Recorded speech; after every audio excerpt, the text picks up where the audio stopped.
You know white balance? Yeah, we're good. Won't go into that. I don't remember. Okay. But of course, I know. I happen to know Zinda personally. Who? Oh, Zinder. Leah. Yeah. Because Harry Hazy, her father-in-law, Right. and I were friends, and so was her mother-in-law. Ah, okay. Speaking there too, because I've had a role in that. Okay. Joint. All right. Let's start the interview. It's November the 4th, 2010. We're here with Ralph Goldman. I'm Elli Wohlgelernter. Ralph, I want to concentrate right now today on where you were and what was going on in November 1947. So tell me a little bit what you were doing and how you were doing it and things leading up to 29th of November. My official title was Director of Personnel, Director of the Palestine Vocational Service. It was located on East 70th Street in the Herzliya Hebrew Teachers College in New York City. There I would interview, I would be in touch with people who would tell me that they have experienced sailing boats. I never met them in the office, always met them in a coffee shop. The correspondence came from that office. And that job I started on the 1st of April 1947. But because I had a Hebrew background and I had also an experience in Europe with the Haganah, with the people from the Haganah, the people from the Aliyah Bet, I had other assignments.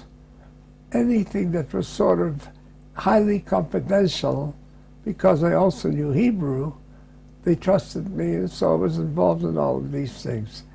In the course of, if you ask me what happened in November alone, of course I was in that office to interview, to get the people for the boats. But I was also in several offices downtown on Broadway, where we had also all kinds of reports of what's going on at the UN, at Lake Success. Those reports that used to come in, I had secretaries who would copy them, and we would make sure that they got to the people at the Jewish Agency building of 1666, which is where they were located. And each day I would come in at 5 o'clock to an office on East 66 and deliver some goodies. In that particular office, there was Goldman, Moshe Tok, later Moshe Sharet, who was the foreign minister, and of course 2 other people. One was Gideon Raphael, Gideon Rufer, and all kinds of people just float around. And I would come in with my papers to hand it over to Gideon Rufer.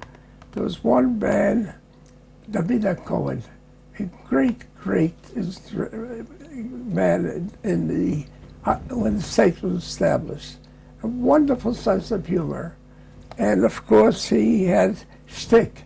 He had ways of grabbing things. So when I walked in, while I was walking to Gideon Raphael to give him the papers, he grabbed it first.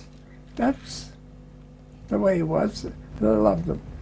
Be that as it may, that was my day.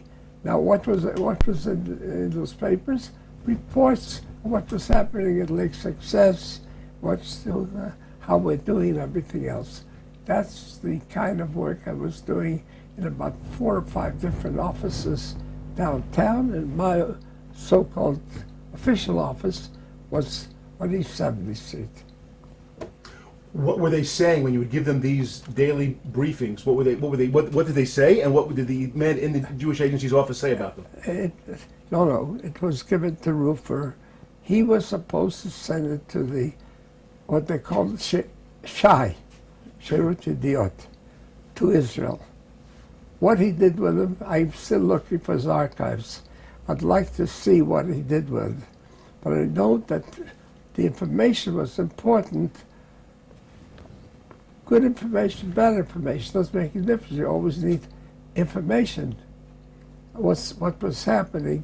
It's like success, what this one was saying, what that one was saying, who's going to vote for us, who was not going to vote for us. Now, at the same time, don't forget, there were only 57 nations at the time. There were a number of us working at the same time also on getting votes. There was one man by the name of Moshe Tov from South America. You got to remember that Moshe Tov brought in 13 Central South American people. Out of 33 votes that we got, he brought in 13 votes, so to speak. When I say he, it means that I and my buddies were also involved in getting the votes. For example, the man who was Senator Lima's assistant later on, he brought in the Philippine vote.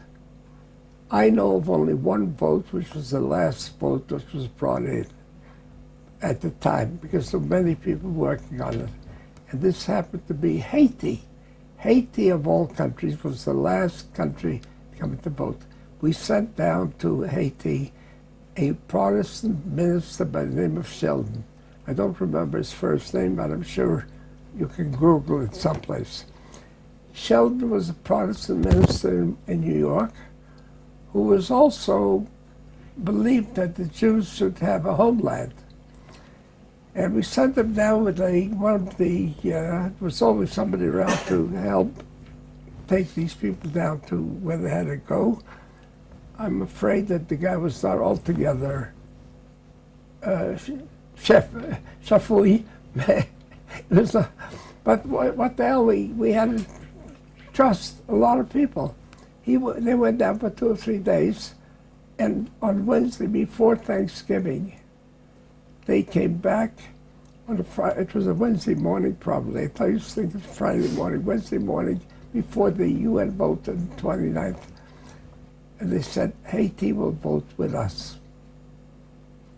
And that was the last vote that we needed for the 33 votes of 57. What did I do? I never appeared like success. I was a working man, and therefore I didn't need to be seen anywhere, and I didn't want to be seen anywhere. So my job was to work with the people working so-called underground. Underground, you got to understand about the underground in America.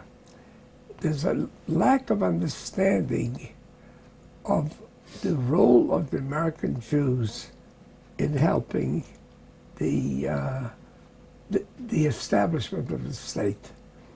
I'm sure you know about this so-called Soderborn Institute. Soderborn Institute was simply a luncheon on Thursday at the McAlpin Hotel, where they would have good corned beef sandwiches, green pickles, and moxie or whatever drink was common at the time. And people would come in from all over the country, giving away their jewels, their money, their cash without tax deductibility, to hear somebody from Palestine who came to report what was happening. It's a clumsy comparison, a very clumsy comparison. It's almost like Aaron in the days of the Egel Zahav. They were throwing in their jewels and their money without any count. And that's where the money came for, whatever we were buying. But for this interview, I think I have to add something else that precedes it. In June 1945, people think Ben Gurion came from England to America. And because this so-called Soderborn Institute was born then. Ben Gurion came to America with 2 thoughts. One was Britain is finished. And mind you, this was still at the time of the war, because the war ended in Europe, but they weren't finished in Japan. Maguri came to America and asked Monto, Henry Monto, who was that of the UJA, and asked them to bring together 18 or 20 people to Sonneborn's house on a Friday morning. He came to talk to them. You would think that he came to talk to them to buy arms. No. That's not what he came to talk to them. He came to talk to them. He said, Britain is finished. America will be the power, the major power of the country. And he said to them, America was producing a great deal of arms. You know, they had to organize, and everybody, I'm sure people know that Roosevelt had a rough time getting America into the war. And he felt that the manufacturing of arms is the important thing, not the purchase of the arms, the manufacturing of the arms. Because what he wanted was that they should begin to collect money, to raise money, to buy the manufacture of the arms, so that Israel could, or Palestine, whatever the Jewish state was going to be called at the time, would be able to produce its own arms, knowing full well, as much as you can buy and buy and buy, you've got to do your own stuff. That was the greatness of a man who dreams and has visions. So the Sonneborn Institute, contrary to what was said, was formed that Friday morning at Sonneborn's house with about 18 people. I think I have a list someplace who they were. Some, of course, I knew it later on. They came from all parts of the country, not necessarily the people with big machas in the institutions. Dewey Stone and these other people, Foster and all the other people, came to that meeting, and that's what he talked about him.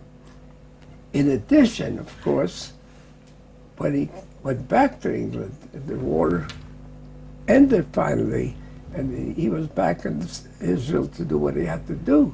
He also sent emissaries to go and buy arms, because he couldn't wait for the production of the arms. But that piece of history should be remembered. The West is in the hands of the Americans, and the manufacturing of arms is far more important than having just arms that you buy.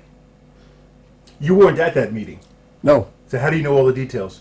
I know the details because I learned later on, because I was still in the American Army. On the 1st of June, in the beginning of June 1945, I was, I was already in France. I was in the U.S. Army in a certain division. I was an assistant to a psychiatrist. I already had my social work degree. The war ended in Europe on May 8th, European war. But they thought I should go to Japan. And therefore, we went from Koblenz to France, to Nantes, and the Arles area and the Marseille area and that whole area. And I was continuing my work with the psychiatrist. But what does an assistant psychiatrist do after May 8th, when the war in Europe ended?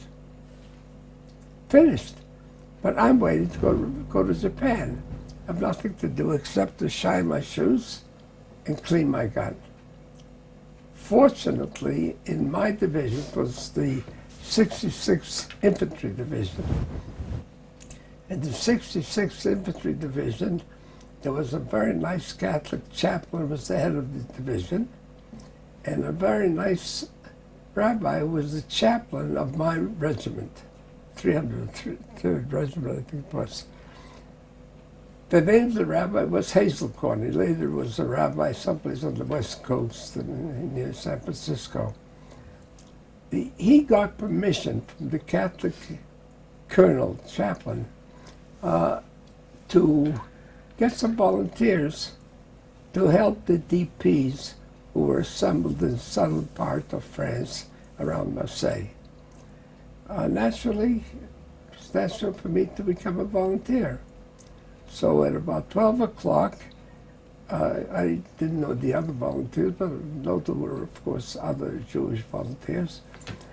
I got a truck with a driver and was permitted to go to the American warehouses where they had all kinds of supplies and ask for supplies for the DPs. Unfortunately, or fortunately for us, but unfortunately, the people who were handling the American warehouses of supplies were Nazi prisoners of war. Well, we couldn't take it out on them. I couldn't shoot them, I couldn't do this, I couldn't that. But of course, the feeling about a Nazi holding the American supplies was always there. So we naturally asked for everything. Whatever we could get, we got. And we said, sheets, blankets, pajamas, whatever they had. It was one funny experience that I had at the time, and that was 144 cases, I think, of Milky Ways that they had in the warehouse, and they were ready to give them to me. So I took them naturally because we had a lot of children. Milky Ways was selling for 5 cents a piece at the time. And why were those Milky Ways available? It seems there was a regulation that American soldiers can only eat candies that have 2 wrappers, a paper and another type of wrapper. If it has 1 wrapper, it's not kosher for the American soldiers.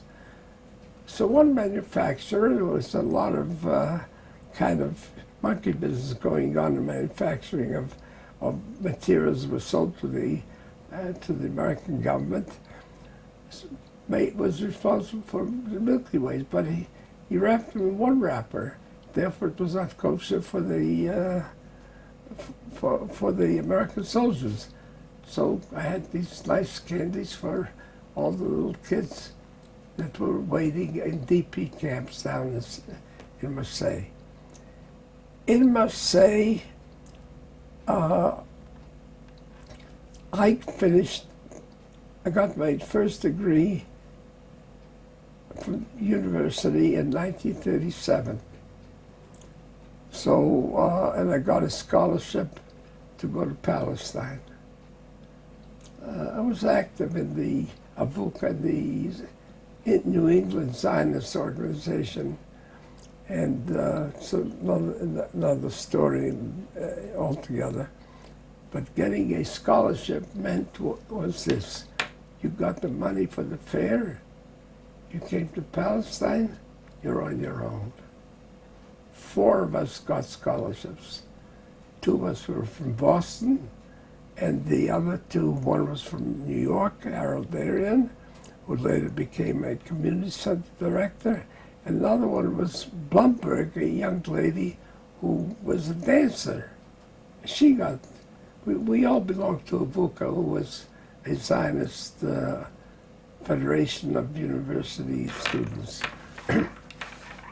So the 4 of us came here, and the program, we organized ourselves. And this was in 1937. So each one did what they wanted to do. My part of the program was, I decided I want to spend 2.5 months in Jerusalem, and also audit courses at the Hebrew University. I went to all types of kibbutzim, all types of moshavim. There wasn't a place in the Emek that I didn't spend a few days or a week. There was the kibbutz, different types of kibbutzim. We didn't spend a week or longer. Now, In the city, in the kibbutz was easy, the moshavet was easy. Stayed with the people, you had no problem of housing and no problem of food. In the city, where some of us were also, my good friend Eddie Parsons, who happened to a bit later be in Faudem, but we were classmates together, we were two from Boston. He managed to meet Golda's husband, who was an accountant. Golda that year was on an assignment in New York. The husband took care of the two children, Menachem and Sarah.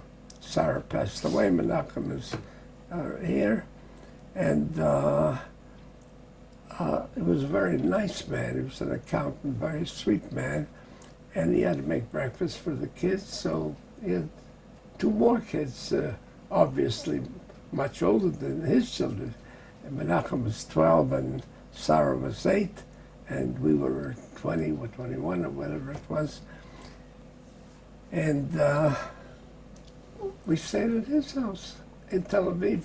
And we met, of course, all the big shots of the time, Berl Katzenelson, anybody was anybody in the labor Zionist, particularly groups.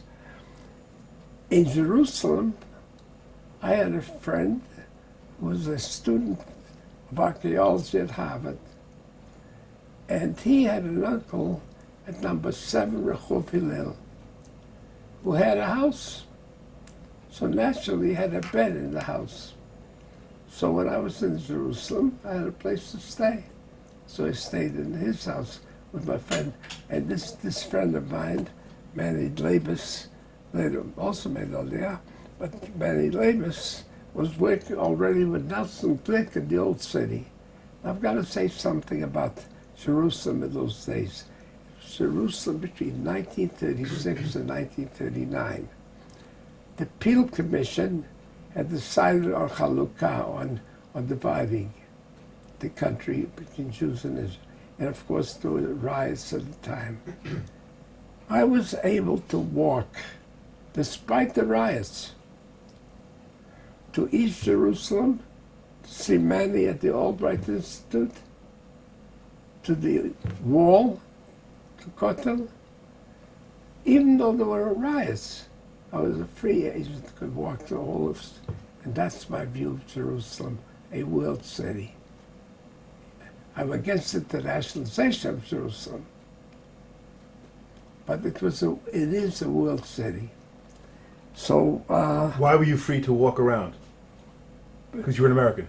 No, there were riots, and of course people got hurt, but the city was open. Despite everything else, it was a free city. When you say there were riots, did you see people being hurt, Yes. shot, Yes. killed? When I was in Ein HaShafet, which was a so-called American kibbutz named for Brandeis, and I had friends there, but two friends particularly, with whom I went to the Hebrew College in Boston. I went up with them when they went up to their area in Juara from Chedera. I worked on the road 6 kilometers to the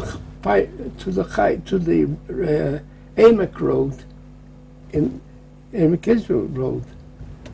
2 of my buddies were killed there. It was a period of 36 to 38. What I'm saying about Jerusalem, despite the rioting, I felt free in the city. I'm also trying to make a point that Jerusalem is a world city.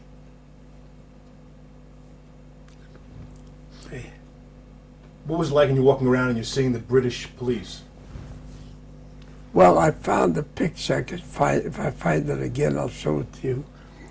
I was on my way to Yam HaMelech, and I have a picture of me holding up my hands because I was examined by the British. just leaving Jerusalem. Got used to it. Who took that picture? My friend Eddie Parsons probably. He wanted me to hold up my hand, so of course it was a fun picture, but it was true. They examined us, the whole part, just leaving Mount Scopus with the Hebrew universities to go to Yam Melech. But they were the people who ran the show. I want to take you back just to a couple of things that you mentioned about in 1947. First of all, this fascinates me. This story about the people who came to the McAlpin Hotel to bring their jewelry. So, a number of questions. How did this work? How did they know about this? Who set up this meeting? What kind? Where did they put the jewelry? All the stuff on the table? Did someone have it in the bag? Did someone count it? Did someone? How did this all work? It worked like any Jewish luncheon. There's always somebody there to take the money and the jewels and the checks and the cash and, put it in and later on count what they got. But it was not a case where they had to send in a check and get a receipt for it. They didn't ask for receipts. How did these Jews know about this luncheon from all over the country? There's nothing like the old way of communication. You take the drum and you drum, and people would just come in. Not the same people all the time, but many of them were the same people who would come every Thursday. Many of them were people. But there was always somebody coming in from Palestine to give a report on what's going on with the boats that were accepted and all the rest of it. When people gave their jewelry, did you have women take off their wedding ring and say, "This is my wedding ring"? But yeah, some of them would do that. Most of it was cash, of course, but it was a feeling of giving without count. People were giving because they were doing something which they felt they had to do. Some of them probably knew a little bit about the Shoah, but there's very little. They knew very little about the Shoah. They knew that a state was going to be established, or hoping it would be established. And so they wanted to give whatever they could. They gave whatever they could. It isn't as if the whole country did it. But I think I have to say something also about the so-called establishment organizations. The establishment organizations, I was a little bit of an innocent. Because what the hell do I know about the law? I knew that I should not do anything that would hurt the American, me as an American law. Do I know what hurts and what doesn't hurt? I didn't always know that either. But take ADL. There was a man by the name of Ben Epstein and Arnold Foster, both distinguished lawyers. I'm sure they studied everything, what's legal and what's not legal. Were they helpful to me? Absolutely. I would see them regularly to learn something that our people should know.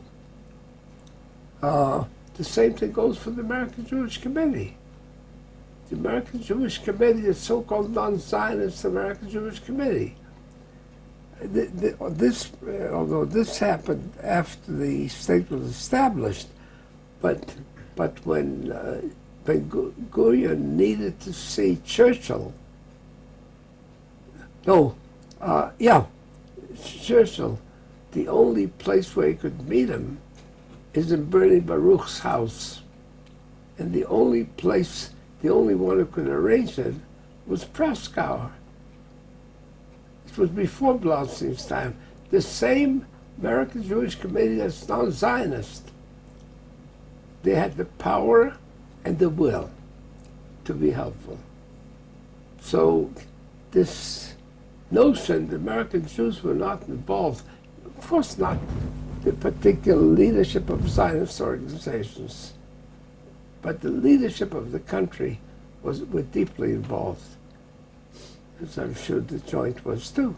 I was with the joint at the time, but everyone, but these are people known. The person who worked with us in the Haganah was a very respectable lawyer, Nachum Bernstein. Nachum Bernstein, anything that dealt with the kinds of work that we were doing was Nachum Bernstein with the Haganah representatives that came to Israel. Obviously, he knew what is legally possible is not possible. His associate, or his part of his business, was Eddie Silver, who was the Attorney General or Assistant Attorney General from Brooklyn. Now, when one of our boats, on a Saturday morning, one of the boats that carry supplies to Israel, to Palestine, on Saturday morning at 11 o'clock, I got a call that a barrel that was put in the pit of one of the boats in Jersey City broke. And instead of finding nails there, they found other things.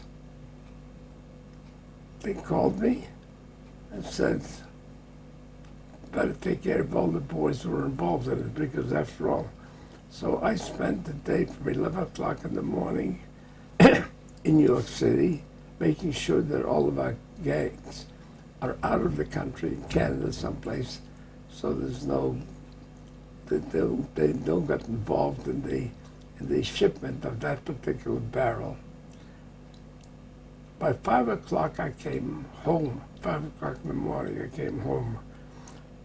We lived in a house where my father-in-law and mother-in-law lived on one floor, and we lived on the second floor. I already had a baby at the time, my daughter, who lives here. And my father-in-law, who already had the forwards, and he said to me, even if it was in the papers, you wouldn't talk. I didn't know that what I was doing in New York, trying to get rid of our guys, send them back, that was already in all the papers, that thing we broke. But it was another funny thing. In those days, when you had a telephone in the house, the party lines, 4 people on the same line. So when you pick up the phone, you might be somebody else, so you got to wait till the other party finishes.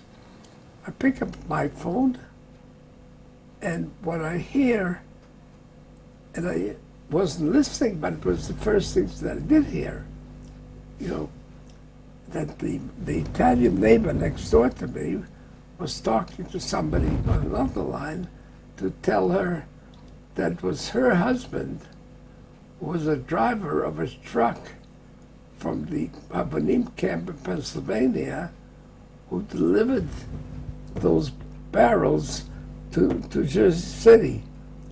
Well, did I get the information legally or illegally? Who the hell knows? I just knew it.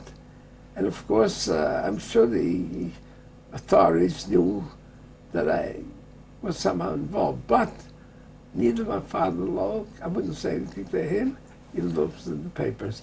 But my day was from 11 o'clock that morning in New York to make sure that the young people who were working on the shipping of the arms from the Faudem camp in Pennsylvania, the guys who were preparing the manifest or whatever it is, to get out of the country as fast as possible until Adjavozah.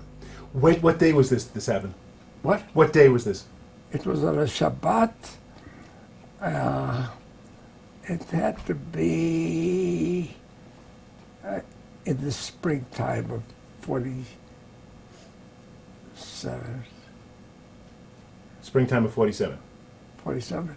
No, not 48. It was before 48, yeah. And Eddie Silver, by the way, Eddie Silver, the Assistant Attorney General, when he lived in Brooklyn. And of course, we managed to get word to him. When I say we, somebody managed to go to see him. He was probably in Phil when it happened. Eddie Silver walked from Brooklyn, whatever, I don't know Brooklyn, but it was a long walk to City Hall to speak to not to Dewey, to the Italian. LaGuardia. No, not LaGuardia. The other Fiorello. I mean, O'Dwyer. O'Dwyer.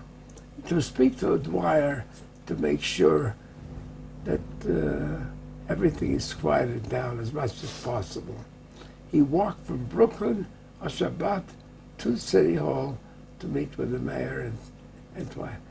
It seems that Jews came in from where the hell they were to be helpful. do you remember the name of the ship in Jersey City? No, I don't remember the name of the ship. I'm sure you'll find it in one of those books. The book that was written by the first book, my friend named versus spoke. You'll find my name in the index that I refused to speak to him. I felt that some of these things was too early to talk about. What kind of arms were in that barrel? Do you remember?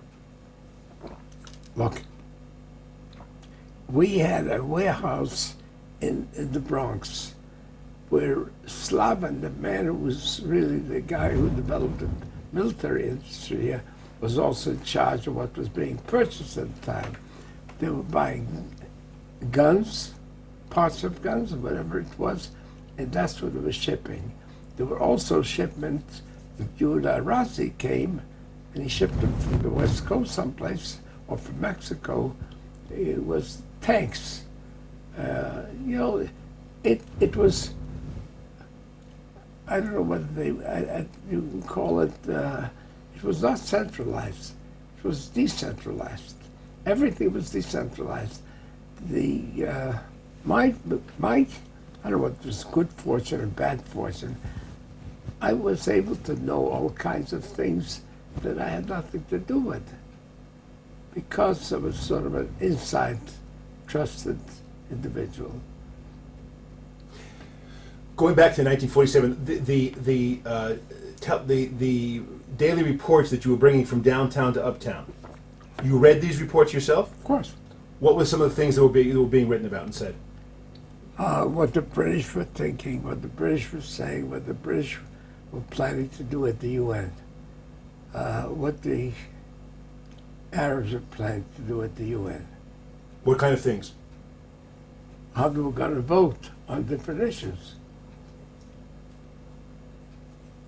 One of the most frustrating days I had was the day of the establishment of the State of Israel. We'll get to that in 1 second. You yourself never met with any country's delegates for the UN to discuss voting for partition? No. You never met? No, I was in the background. Therefore, I never appeared at Lake Success. Okay. But I mean, you might have met them in their home in New York City, or no? My real purpose was not to be seen, not to know as much as possible, and to be quiet. And I kept it quiet. I keep it quiet. How come everybody trusted you? I don't know. But part of it, I'm sure, was the knowledge of Hebrew in my soul. Look, I first started in the Haganah in the States, where Shlomo Shamir was the A general, was still the director of, or representative of the Haganah. Teddy came after Shlomo Shamir. With Teddy, I had a friendship of 63 years.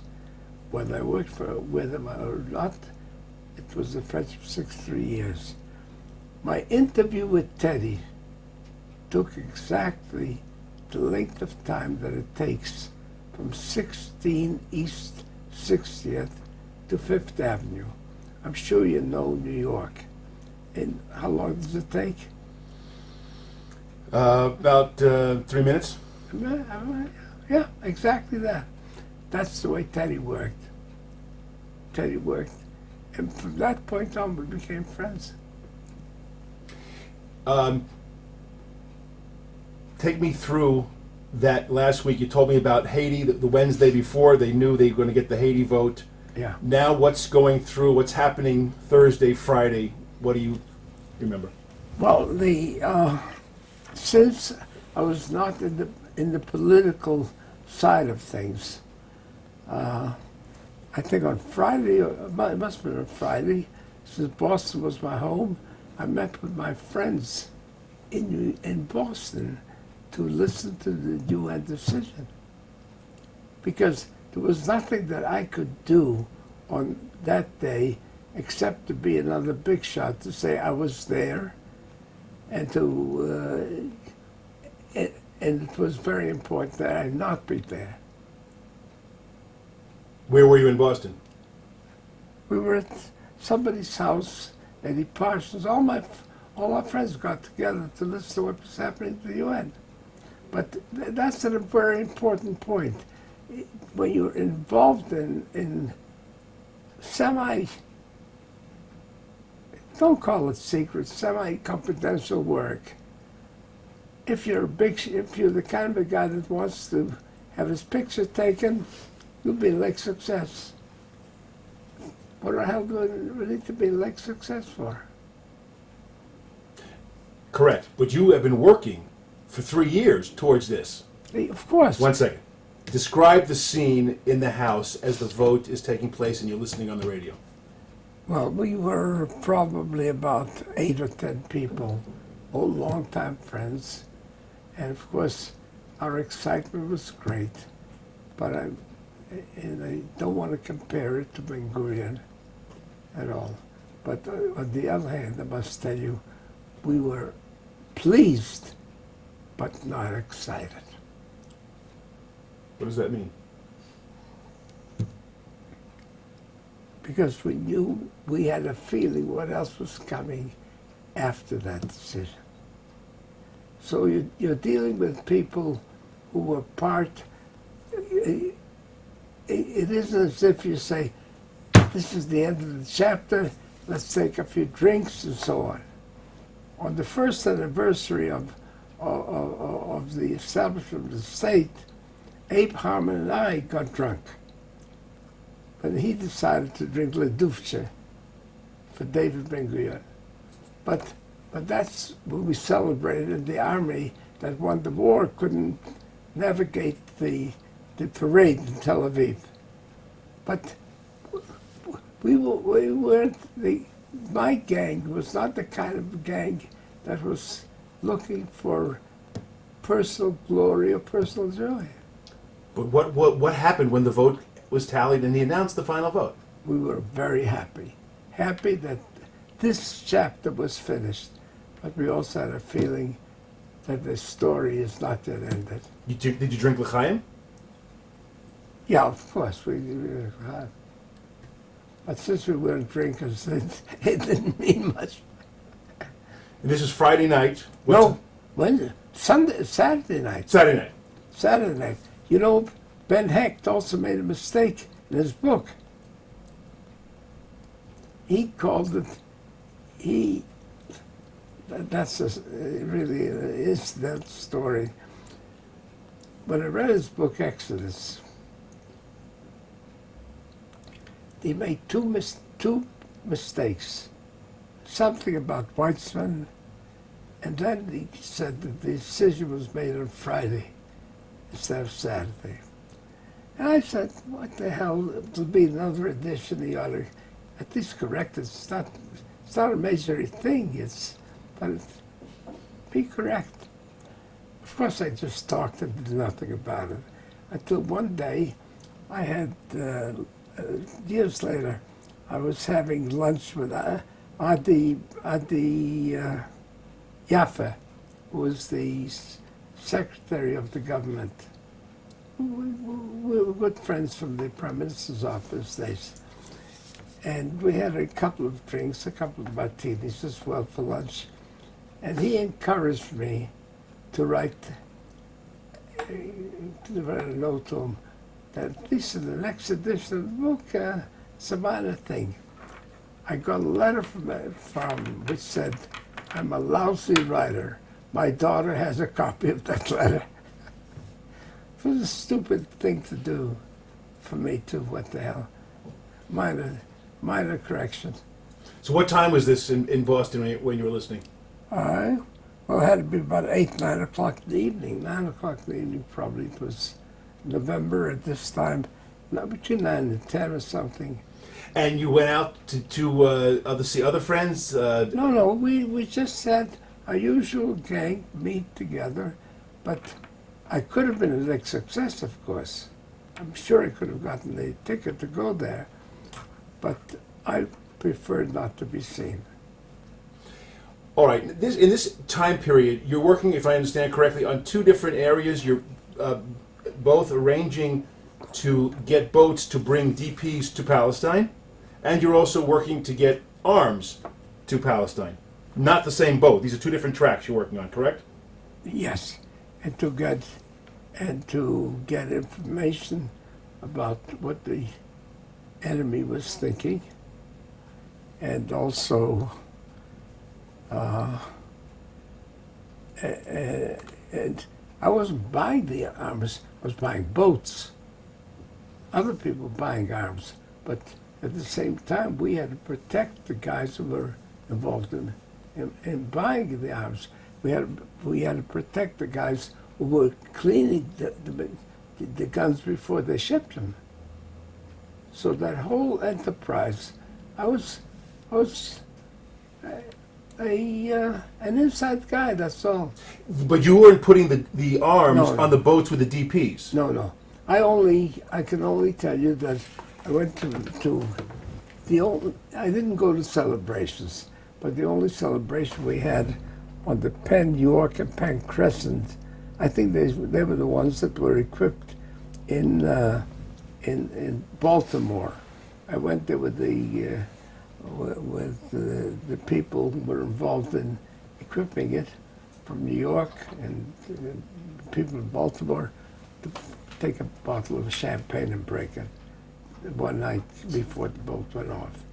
So I didn't participate in celebrations, but that celebration I did. Well, the people in Baltimore, wasn't one of them Abe Poland's father? Who? Poland? There was somebody. But the guy that was very much involved was Joe Buck's mom. I want you to explain to me, first of all, let's separate the two. Let's talk about the arms shipment first. How did that work? How did you get the boats? Who did you pay? How did you find the boats? I was involved. Look, there were many people working. I don't want you to think that I did the... You were the boss. You aren't the boss. No. I had my good rules, but other people worked. I remember only one time when I was given $50,000 in a attaché case. Went to the Panamanian consulate, gave it to them, and they gave me the piece of paper with the flag for Panamanian boat. How could we send people in? How could we send boats? Each boat had its own. It's like the Amutot, like the NGOs. There was an association. 3 Jews would get together and say, we own the boat. And so each boat had its own owners. As a matter of fact, the Ben Heck boat, I tell you, this is a true fact. The Ben Heck boat, after the state was established, Etzel wanted the Ben Heck boat to be its boat. So they brought him to court. They brought the case to court.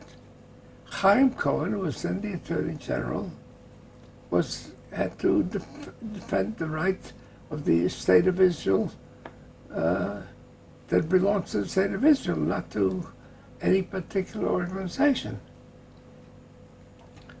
I worked with a couple of lawyers who also did some fully unclean work. But at least, you know, legal up to a certain point. It was extra legal, I called it. And the word came to us, this was already after say established.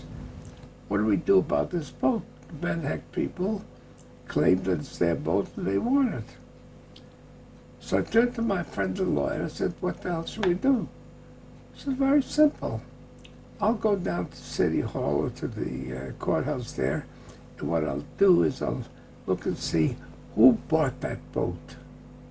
He found the names of the 3 Jews who bought the boat. We managed to get 2 out of the 3 to persuade them we now have a state. The boats should belong to the state and not to Van Heck. We didn't look for the 3rd one, but the 2 guys had a boat of 2. We sent the document to Chaim. Chaim went into court one morning and said, the boat belongs to us. That's when a lawyer knows his business. How many boats did you help procure? Well, there were probably a total of about 50 boats that in the Haganah that Was used to ship arms. No, ship people. I'm talking about arms. We'll get to people in a second. In terms of arms. Arms, I have no idea how many. We used whatever boats they used whatever boats they could. That was. In other words, you didn't buy those boats. You just rented space no, for shipping. Space, yeah. The arms were shipped in regular boats. What else was on those boats? What? What else was on those boats? Other cargo. Other cargo. That's why, for example, Rafi Rakanati, who developed a whole discount bank for his family later on. Rafi Rakanati was one of our guys, and Rafi Rakanati and those mission boats would carry some of these arms. They weren't declared as arms, of course. What were they declared as? They were declared as, for example, as nails in that box that were declared whatever you could declare it as. But those things were different boats altogether. I'm talking now about the boats for the Mapilim. Before we get to the Mapilim. So these boats you had, how many crates would you put on a boat going to Palestine with arms? How many crates of arms? I have no idea. I was not personally involved at the time. At the dock. You were only involved with getting the space. Yeah. Paying for the space on the boat. Paying the space. We had enough decentralized operations. For example, there was a guy by the name of Albert, whom I knew well. How many people he had working in the Bronx house, in the Bronx warehouse, I have no idea. I did not try to go to the Bronx warehouse. Stay in your little corner to be safe so you continue to do what you have to do. But who did you report to coordinate? Who did you tell, I have space on this boat if you have got anything to ship? For example, some of these boats, for some of these things, Albert reported to somebody else. There was a guy by the name of Fliederblum who just died. He lived in Tel Aviv, in Herzliya. He was in charge of communications. He didn't have to report to me. He was a manager in his own right. So when you got space on a boat for shipment, who did you tell, I got space here? I didn't get space in the shipment. I let Joe Boxer get space in the shipment. So what did you do towards that? Nothing. I didn't have to do that. I was involved more in the information about these things. That you got from one person and told another person? Yeah. Who would tell you what's going on? Well, Almost everybody. You had your finger in every pie. Yeah. For example, the idea of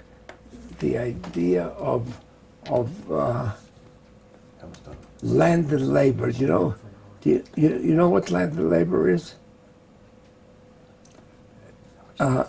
Since I was also when I was in the army, I was also dealing with personnel and knew something about this stuff. And I wrote a short memo in August of '47 for Shlomo Shamir that we'll have to organize an operation, a separate operation, separate from us, so to speak, to recruit people for the boats that will, or for the people who will come to help fight the Machal. I wrote that memo. Let's get it. My share in it was writing the memo saying we better organize it. Then we organized, we got a general or somebody to land the labor. It was in a hotel called the President Hotel. When people were recruited, every name was sent to my office to see if we could find out that information, whether he's straight or not straight. So my small office would do the security check of these people. Who were being volunteers in the Machal. Yeah. And these are people volunteering from across America, all over America. Yeah, yeah. It was done in, are you from New York? You know where the President Hotel is? It sounds familiar. It's amazing how these names stick in your mind. It was the President Hotel. I was never there. I know, I knew where it was, of course. But I would get the report about the person, and a few of the guys in the office would try to check out who they were. We caught one guy who squealed on us, Joe Rubin. Who did he squeal to? The FBI. He came from Jersey City. I even remember his name now, Joe Rubin. But how would you check if you got a name of a guy from San Francisco? How would you do a check on this guy? Very difficult. Very difficult. I'm sure.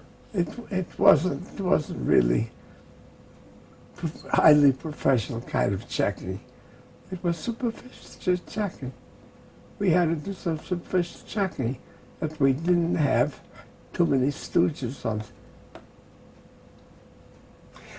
I just thought of a question. In November, during the course of November 1947, you're bringing these messages from downtown to uptown about what's going on at the UN. Do you remember the sense of when there was a feeling among everybody working that it looks good? In other words, at the beginning, are we going to get enough votes? And at some point, well, we got these number of votes. We got this country said yes. This country said yes. Was there a point when you felt it looks good for the vote? Only on the day before the 29th. It looked hopeful, hopefully good. Only then? Yeah. Only then. As late as Friday before the vote. When we got the word from Haiti, we sort of felt good, but you never knew whether somebody could change his mind the next day. Look, we were not, everybody was gambling on this thing. You can never be sure when you talk to a diplomat that what he tells you today will be done today. So it's not a case of knowing the job is done. You would never know. And when you sat there in Boston on Saturday night, was somebody writing down the tally one by one as each country voted? Well, we sort of listened to it and tried to figure out whether we'll end up all right or not. And you knew ahead of time which countries were going to vote yes? Yes, we did know about the two countries specifically that I'm aware of or still remember were the Philippines and the Haiti as two major countries but all the others had to be gotten. All the streets on Criatoville, Guatemala, all of those names came because they voted for us. Okay, let's talk. Should we keep going? We're okay? It all depends on Ralph. You feel good? Still good? Let's go another 15 minutes, 20 minutes, Sure, okay? sure. Let's talk about the DPs that you were bringing over. Now let's talk about those that you were helping to, the DPs, to bring over. How did that work? How did you get the people? How did you get the boats? How did you get the people to the boats? That was during the period I was waiting to go to Japan. Oh, okay, okay. I was in Europe and linked up with the people who were working with them, and they used to have places for them. I could only remember, just because I knew Hebrew, it said, "Would you take some of the kids and teach them some Hebrew?" And to this day, I feel guilty about one kid, age 12. I wish I had written down his name. He was in the class. After I finished getting the stuff from the warehouses, I go down to Marseille, and there, whatever they want me to do, I would do. So one of the things I did was do some classes. This kid was in the class, and one day he disappeared. Age 12. I don't even remember his name anymore. He disappeared to go back to Poland to look for his people. And to this day, I feel guilty that I didn't know his name, and I don't know his name, and don't know what happened to him.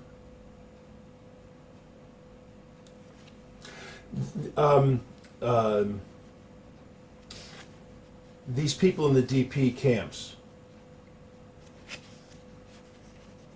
what were they telling you about the Shoah? Because this is right after, you don't know yet a lot. What are they saying? They didn't talk.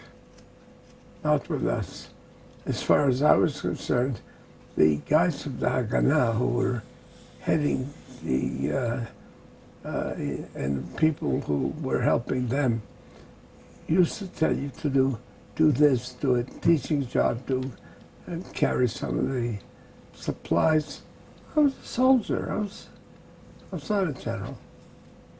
If I understand, that's when you first made contact, or with the Haganah, or they made contact with you to recruit you for helping in the overall effort? No, nobody recruited me.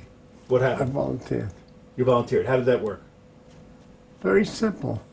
I volunteered when I was with the psychiatrist. When I came back to the States, I had a family, a wife and a daughter. And some guy whom I had met in the USO at Fort Benning and I already had a degree in running community centers and so on, claimed that I promised them that I would go to work with him in Canton, Ohio. I was offered jobs. It's true that I was offered a job to be a camp director, a few other things. And this guy, for some reason or other, said to me, I promised him that I would work with him in the Federation of Welfare Fund there in Canton, Ohio. What the hell do I know about Canton, Ohio? And like a schmuck that I am, I took the job.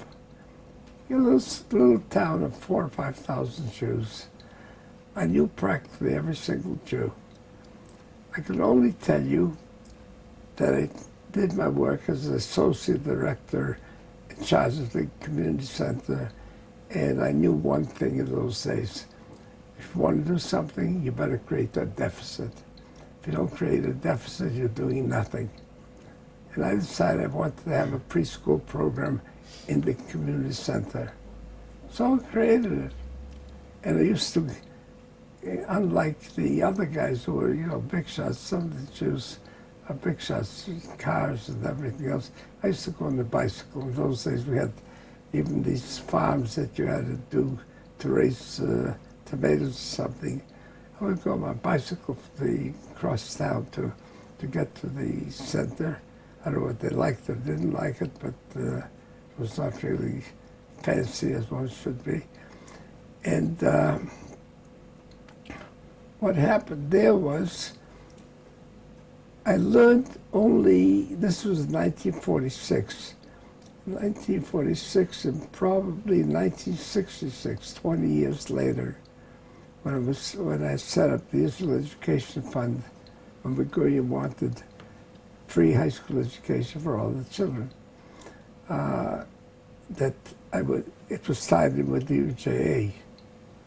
Tell you something, the story, how it was stolen from organizationally from Sam Rothberg and Teddy Kollek, who did it for Ben-Gurion and once set up a separate campaign. But whatever it was, and I knew nothing about fundraising. In any case, some guy by the name of Laban, one of the rich Jews of Canton, Ohio, said to me, "We knew you were doing some other things, raising money for the Haganah." So I guess I was raising money for the Haganah while I was doing my community work. The short of it was, fortunately, I got very sick, back trouble. I had to be hospitalized for 2 months. And I went back to Boston and was hospitalized at the Veterans Hospital for 2 months. 2 months were over at the end of March. And my choice was, do I go back to Canton, Ohio to be a director of community centers, or do I get involved in something which had a little more interest? So the man, Skiv Skadel, was a member of Kibbutz Kfar Blum. Skiv Skadel was leaving on Aliyah, and Eddie Parsons and Keith said, "Why don't you take that job?" So I quit my good job. They fired the guy that was director of the Federation. They wanted to increase my pay from $3,500 to $5,500 and be director of the whole damn thing. And I went back and I took this job in New York for the $3,000 a year that you got for your job, and joined and became director of Palestine Vocational Service. What was I supposed to do there? Had no idea. No idea. Whatever I did during that period was I had no idea what I was doing, what I was supposed to be doing, but I did. You didn't know because you didn't want to know, because you knew what you were doing was bordering on the illegal. You just wanted to do it? No. I knew it was extra legal, never illegal. Illegal immigration was the British. I was doing things illegally against the British. I was not doing anything illegal in America, as far as I'm concerned. But there was a need for people to do something in the area of recruiting people for votes. So I did it. Let me ask you your feelings about this. You know you're doing something that's legal, but you also know that the bigger operation, spilling out to other people, is beyond the line of legal. Did you ever have a feeling that, well, I'm okay in the sense I can't be arrested for what I'm doing, but if they start to interrogate me, there's all these other operations going on. Were you ever fearful about that? Never. I want to tell you something. I'm a stupid guy. I don't think so. Seriously, I'm a very innocent guy. I didn't think far enough ahead about all of these things. Look, I have been in the service of my people from the first day. And I remained and served my people. And that's the way I looked at it. I must tell you, it was probably the wrong thing to do for the family. It's probably the wrong thing for me. It's true. But I'm very, very stupid. It didn't look out for my own interests. I'm not complaining. Not complaining. But to have an opportunity to be in the presence of a great idea and great people. I was working with Teddy. Teddy was not an easy person to work with. But he was working, he had Ben Gurion as mind. For him, Ben Gurion was the God. Ben Gurion was the God for me too.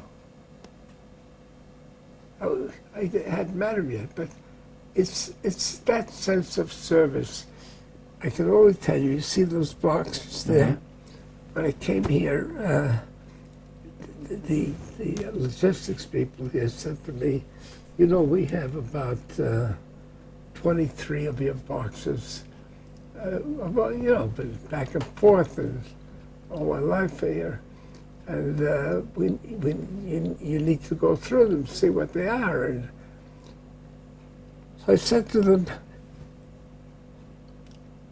if you give me one box at a time, I'll try to do something about it. But you know what the people here do? They gave me 3 boxes. I didn't look at it for 3 years. I sent them back. No, they haven't yet looked at it. But surprisingly enough, I found there my religious speeches, my English speech, my Hebrew speech. 1928. No, in 27. 27. 27. And the English speech was the usual, like my father, my mother, you know what it is. The Hebrew speech was B'Sherut Amayudi. In handwriting. I have it. I had it. I don't know where the hell it is now. So as far as I'm concerned, I've been retired for 25 years. I'm sitting here as a volunteer. Do you still feel a need to not tell details of secrets that were going on back then? Could you tell me Yes. now something that you couldn't tell me 40 years ago because it would get somebody in trouble? Could you feel free to tell it to me now? The only regret that I had that I never told all these things to my son. Because him I did want to share a lot of things with. I also don't think that telling things even now, boasting about certain things that were done, whom is it doing good? Well, it's not a question of boasting. It's a question of setting, putting down for the record, for history, what happened. Yeah, it's true. It's true. But if it's to aggrandize myself, I will not tell you that. Okay. Last issue. How much time do we have left on this tape? It's on a tape. Oh, it's right, got it. Okay. The question you started to say before about the day of the Declaration, May 14th, 1948, a difficult day. Tell me the story.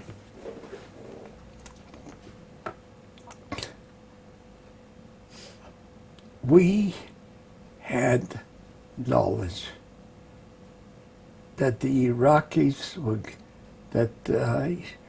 Fars al-Khoury, the Syrians were going to attack. It was in Arabic that some people brought in for us. I didn't have anybody to read Arabic, but I had a good friend who was a student of medieval Arabic. And this I'm telling you. And I called him, of course. He was my buddy. He got his PhD from Harvard in medieval Arabic to translate it. My frustration was that I couldn't find any, the guys who were working like me. I was a worker. I wasn't a big shot. We're busy celebrating with Weizmann at the Waldorf Astoria, the establishment of the state.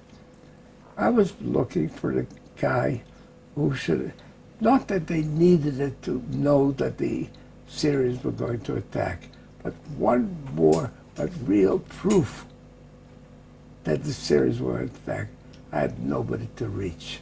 They were celebrating the establishment of the state. I was busy that day to make sure that certain things can be pushed away so we can't appear to be illegal. One guy, good Zionist, but he thought that he would like to be someday a member of the State Department, and he didn't want to help me. The other thing is, these are things that I didn't do, just that I was involved in. The other thing was, we had one guy who decided to set up a pirate radio station to have the declaration of the Ben Gurion made of the establishment of the State of Israel. We felt it was important that the whole world hear his words at 4 o'clock. We were involved, so by 8 o'clock on Friday night, we had a pirate station in Queens, and the whole American Jewish world was able to hear Ben Gurion's declaration. Now, I knew things on the side because I was an insider. I knew, for example, I'm sure it's been in various books, that at the around 10 or 11 o'clock in the morning on that Friday morning, David Niles came to Epstein, what was later Eilat, to say to him, Truman is ready to recognize the State of Israel, but you must request. And what they did was they took a piece of paper and they wrote Provisional Government of the State of Israel, and I request that. Was I involved in it? Yeah, I was involved in it because I was part of the inside gang. This what they did at 11 o'clock. At 11 o'clock in the morning, I had very nice kids, and I'm friendly to them to this very day. They were just here from New York, Washington, to spend time with them.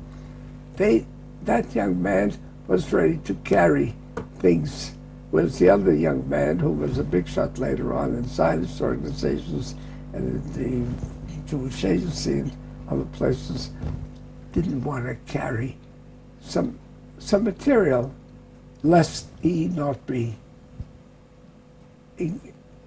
accepted by the State Department later on. They'll hold it against him to be a member of the State Department. So how did I feel? I wasn't busy. I was busy with that day's activities. They had information about Syria attacking, so you never got that information to anyone. And we couldn't get the guy who we should have got to tell, because he was celebrating. You must have been extremely frustrated. Extremely frustrated. Look, I knew that that kind of information was, they must have had other sources possibly. But proof that Faraz al-Khoury said we were going to attack, we had.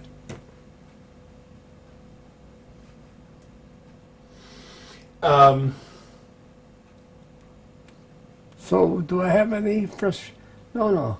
When I go in a taxi from my house in Wolfson to this building, which I'm very proud of, the museum, of course, and I'm not just the joint. You've had your hand in a lot of things. There's a lot of things. I feel every tree I planted. You know what it is? You know that this whole area where my kids were growing up, the only place they could play was at the Greek monastery. Everything else was in Beit HaKerem, which of course was the vacation place for Tel Aviv. So, end of Sunday night, I'll be very happy to be there too, because my friend Steinsaltz has finally finished the 46 volumes of the Talmud. Let me ask you, between the 29th of November and May 14th of 48, that's those 6 months. What were you doing in those 6 months? November. From November 29th, 1947 to May 14th, 48. 5.5 months. Those months we still continued to deal with the business of ships and everything else. Both the arms and the DPs. Of course. And you started telling me how many ships were the DPs, you said? I think there were only 50 that we had. These are ships that you owned, that we owned. I mean, Yeah. that Israel bought, Palestine bought. 3 people owned. Owned each ship. 3 people owned each ship. Yeah, 3 people you owned each ship or something. How many DPs were on each ship? I have no idea. There's some look. Oh no, I do know. When the 2 Pan York and Pan Crescent arrived, I had a special interest in it because my friend Shaikadan was involved in it and everything else. And I remember, all I can tell you now, what my memory is. It was 11 o'clock in the morning when I was in New Jersey, and my son was born, and I called Nahum Bernstein, the lawyer in New York, and he's the one who told me that Pan York and Pan Crescent had arrived with about 15,000 DPs. That I remember. Why? I don't know. You didn't know any of the captains on the ships or any of the personnel? I met some of them, but Were you at the docks when these ships left? only when the Pan, I think when the Pan Crescent and the Pan York, when I went to, when they were christened. In Baltimore. Baltimore. I went to Baltimore for that, but I didn't go to celebrations. The Exodus, you remember? That was a little bit before my time. Of course I remember it, but I didn't go to any celebrations. Because you were too busy working. My job was to work. I was like a footman. But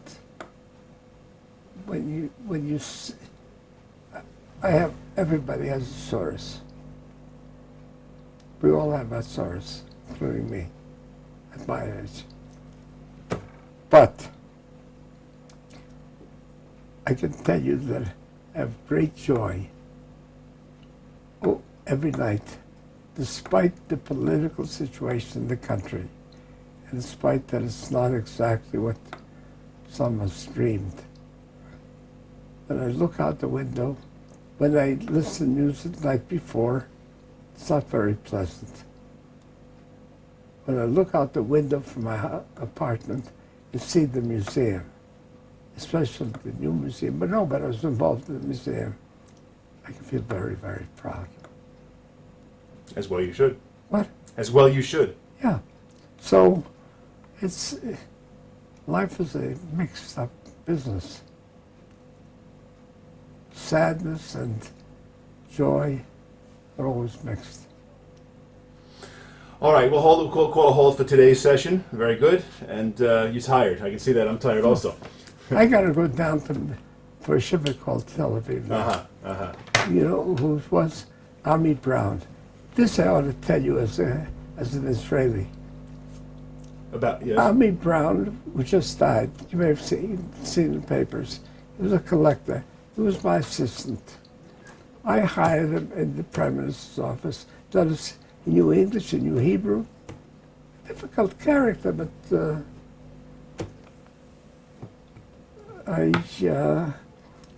they wanted him to belong to the Stadut, the Maskal of the office. Talking about 53. When did you come here? I came here 19 years ago, 91. Now, only 91? Oh, so you're a newcomer. Well, 19 years, I guess. Yeah. But it feels sometimes like I just got off the boat. No, you're an insider. In any case, Ami Brown didn't want to belong to the Stadut. His father had a Delek station in Tel Aviv. So I went into